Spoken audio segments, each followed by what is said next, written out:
Our panel stays, but I want to also mention some special reporting here on Weisselberg's past depositions. There was the criminal probe of Trump U.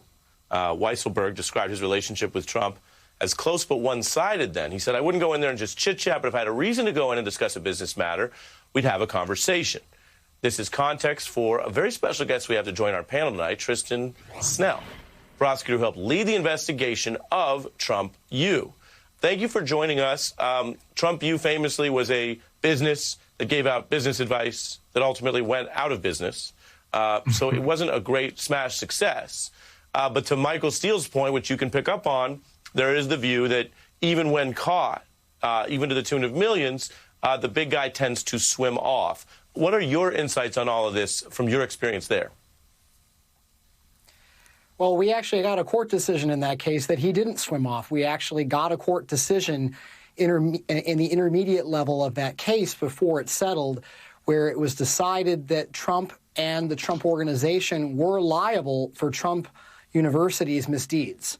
So he doesn't always swim off. It's just that no one's really come at him this hard that often.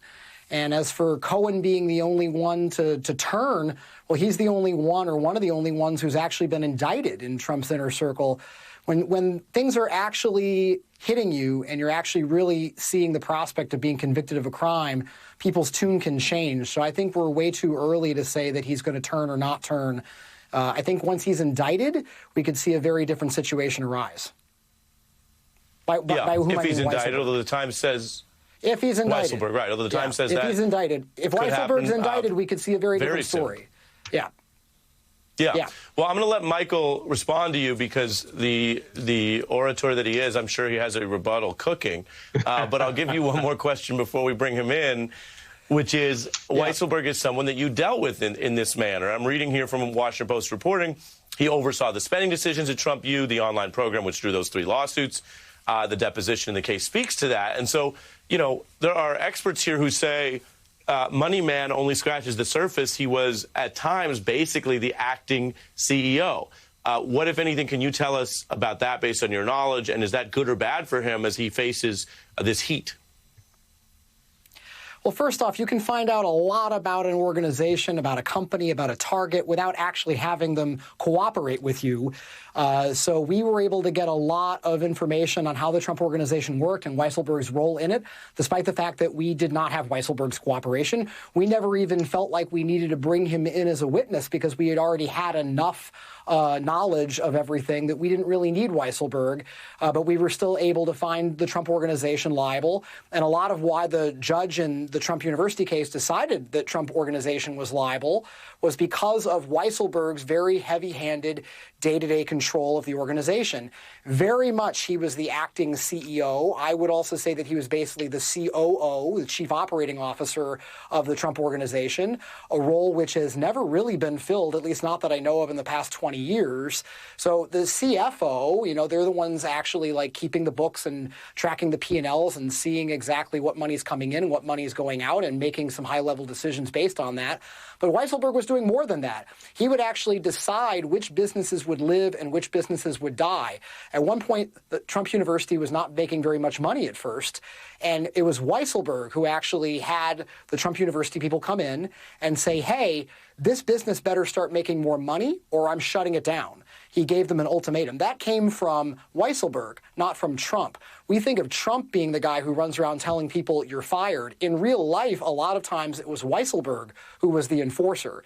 He was not just the bean counter. He had a lot of power within the organization to determine what businesses were going to do what, which ones would actually go forward, and which ones would be shut down. Michael? First off, I'm not going to clap back on the Assistant Attorney General. That's number one. So the brother, he's got the cred. I'm going to rely on that street cred on the point. But two, he actually just made the point I was probably not that well articulating, and that is, at the end of the day, Trump is in the game, but he's removed from the game. In other words, he's in the process, but he's removed from it. He creates that distance that when stuff goes south, he can go, well, that wasn't my decision. Weisselberg made that decision. Why, he was running these operations. He was the one who made the financial determination to do X, Y, Z, to open something up or shut it down. It is that part of this process that, to the first point, where the Weisselberg goes, yeah, but we know how the communication goes in Trump world, right? So I act understanding what it is you want done. And if he comes forward and says, well, time out, let me just clarify how this communication process worked. Yeah, I made the decision, but here are the series of conversations I had with Trump in which it was either relayed to me indirectly or directly what strategy I should take. So if he does that, then all hell breaks loose. It opens up the game. But if he keeps it tight, that's where I'm like, I don't know how much they're going to be able to land on Trump. They'll get Weisselberg, but I don't know how much they'll be able to land on Trump. But, I'm not in the case, so I rely on the Attorney General who did prosecute the university case. So let's go, Tristan, and then Professor. Yeah, I know. I agree with that. I think the kicker is that is Trump's defense is basically, I had nothing to do with that. It was Allen's problem, or it was the finance department's problem. I think the danger for Weisselberg there, as a number of other observers have pointed out, is that Trump could just throw Weisselberg under the bus here.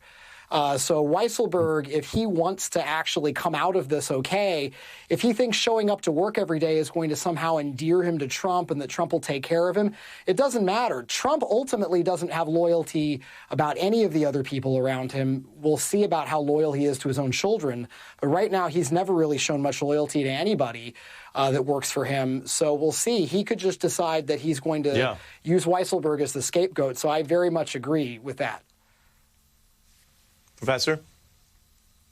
I think this all goes to the question of what the prosecutors are going to be able to prove here. And as Michael Steele says, the fact that Trump has managed to keep himself somewhat removed from the operation of all of these businesses makes everything hinge on what Allen Weisselberg will provide by way of information and how much Allen Weisselberg is really willing to go to the mattresses to preserve his relationship with Donald Trump or to save his own skin. So again, it really depends on what the prosecutors know about Weisselberg, what Weisselberg is willing to turn over, and ultimately how that connects, if at all, to former President Trump.